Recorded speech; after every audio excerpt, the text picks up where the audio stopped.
নমস্কার বন্ধুরা, welcome to unicorn. Shocking, AFC মানে যে আরব ফুটবল কনফেডারেশন মিডল ইস্টের ক্লাবগুলোর পা চেটে বেড়ানোই তাদের স্বভাব, সেটা কিন্তু আরও একবার পরিষ্কার হলো। ইরানে কি সিচুয়েশন ছিল, কি যুদ্ধ পরিস্থিতি ছিল, সেটা আমরা দেখেছি। যে কারণে মোহনবাগান তাদের দল পাঠাতে চায়নি। মোহনবাগান নিজেদের প্লেয়ারদের কথা ভেবেছে, নিজেদের প্লেয়ারদের উপর রিস্ক নিতে চায়নি যে খেলতে গেলে সেখানে সমস্যা হতে পারে। ইভেন মোহনবাগান সেখানে তোমার হোটেল থেকে শুরু করে সব কিছু বুক করে রেখেছিল, টিকিট বুক করে রেখেছিল, ACL2 এর জন্য একটা এক্সট্রা ফরেনার নিয়ে এসেছিল, মানে খরচা করতেও কোনো দ্বিধাবোধ করেনি। বাট লাস্ট অব্দি কিন্তু প্লেয়ার সেফটির কথা ভেবে ইরানে কিন্তু তাবরিজে পাঠানো হয়নি মোহনবাগান প্লেয়ারদের। আর ম্যাচের আগের দিন দেখা গেল যে যেখানে ম্যাচ ছিল সেখান থেকে লঞ্চ প্যাডে করে মিসাইল লঞ্চ করা হচ্ছে, ইরানে এয়ার স্পেস ক্লোজ হয়ে যাচ্ছে। এরপর তো কোনো কথাই ছিল না। মোহনবাগান যে সিদ্ধান্ত নিয়েছিল সেটা 100% সঠিক সিদ্ধান্ত নিয়েছিল, সেটা প্রমাণ হয়ে গিয়েছিল। তবে আরব ফুটবল কনফেডারেশন, এএফসির যে ভাইস প্রেসিডেন্ট, সে হচ্ছে ইরানিয়ান।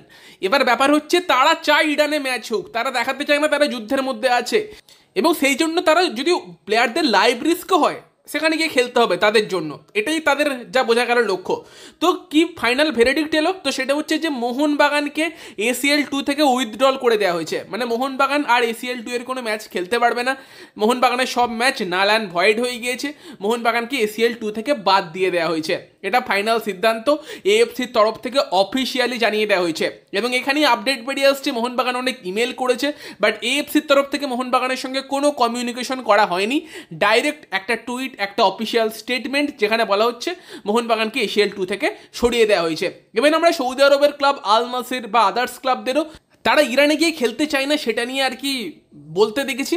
এবং সব মিলিয়ে কিন্তু ইরানে গিয়ে খেলাটাই একটা সমস্যার জায়গা। লাস্ট ইয়ার যদি ভাবো, মুম্বাই সিটি এফসি ইরানে খেলতে গেছিলো নাসাজির সঙ্গে, সেই ম্যাচে মুম্বাই একটাও বিদেশি প্লেয়ার নিয়ে যেতে পারেনি, এবং সেখানে গিয়ে তারা নাসাজির এগেনস্টে অল ইন্ডিয়ান স্কোয়াড নিয়ে খেলতে বাধ্য হয়। মানে একটা টিম তাদের পুরো স্কোয়াড নিয়ে যেতে পারবে না, প্লেয়ারদের লাইভ রিস্ক থাকবে, তারপরেও ইরানে গিয়ে খেলতে হবে। এটা কোথাকার ভাই নিয়ম, আমি তো কিছু বুঝতে পারছি না। মানে সেই জায়গায় দাঁড়িয়ে দেখো, এখানে আমি মোহনবাগানকে কোনো দোষ দেবো না। অবশ্যই খারাপ লাগছে যে মোহনবাগান লিগ শিল্ড জেতার পর ACL2 এ ইন্ডিয়াকে রিপ্রেজেন্ট করবে, সেটাই সব থেকে বড় গর্বের ব্যাপার ছিল। সেখান থেকে মোহনবাগানকে সরিয়ে দেওয়া হলো, এবং সেখানে যদি অন্য কোনো রিজন হতো ঠিক আছে, তখন নয় আমরা দোষ দিতে পারতাম। বাট যে রিজনের জন্য মোহনবাগান যায়নি, ইরানে যায়নি, সেটা একদম জাস্টিফাইড। আর সব থেকে বড় কথা হচ্ছে, ইরানে আগের বারও যেটা বললাম, মুম্বাই ফরেন প্লেয়ারদের নিয়ে যেতে পারেনি। ইরানে গিয়ে খেলা মানেই সমস্যা, এবং সেখানে আমার মনে হয় মোহনবাগান সঠিক সিদ্ধান্ত নিয়েছে।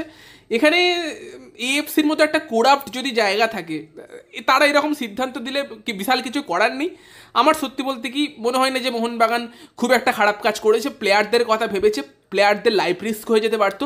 ইভেন এমনও হতে পারতো মোহনবাগান খেলতে গেলেও এসে 5 তারিখের মোহামেডানের এগেনস্টে ম্যাচটাই খেলতে পারতো না, এয়ার স্পেস ক্লোজ হয়ে যাচ্ছিলো, সব কিছু সমস্যা হতে পারতো। সেই জায়গাতে দাঁড়িয়ে কিন্তু সঠিক সিদ্ধান্ত নিয়েছে, এবং সেখানে এএফসি যে সিদ্ধান্ত নিয়েছে সেটা এএফসি কতটা কোরাপ্ট সেটা প্রমাণ করেছে। আমরা তো দেখেইছি এএফসি কতটা কোরাপ্ট। কাতারের এগেনস্টে ম্যাচে বল বেরিয়ে গেছে, সেখান থেকে টেনে এনে গোল করেছে, সেটাকে গোল দেওয়া হয়েছে। এরকম অনেক অজস্র ঘটনা আমরা দেখি যে মিডল ইস্টের দলগুলোকে কতটা ফেভার করা হয়, মিডল ইস্টের দলগুলোকে কতটা সুবিধা দেওয়া হয় যাতে তারা এএফসির কম্পিটিশনগুলো জিততে পারে। ফলে এটা নতুন কিছু নয়, আবারও তারা কিন্তু করাপশন দেখিয়েছে। তো সেখানে কিছু বলার নেই। এটাই আপডেট যে মোহনবাগানকে কিন্তু আপাতত ACL2 থেকে বাদ দিয়ে দেওয়া হয়েছে। ভবিষ্যতে মোহনবাগান কোনো অ্যাপিল করে কিনা বা কিছু স্টেপ নেয় কিনা সেই দিকে নজর থাকবে। বাট এই মুহূর্তে দাঁড়িয়ে কিন্তু এটাই অফিসিয়াল আপডেট, অফিসিয়ালি জানিয়ে দেওয়া হয়েছে মোহনবাগান ACL2 থেকে বাদ।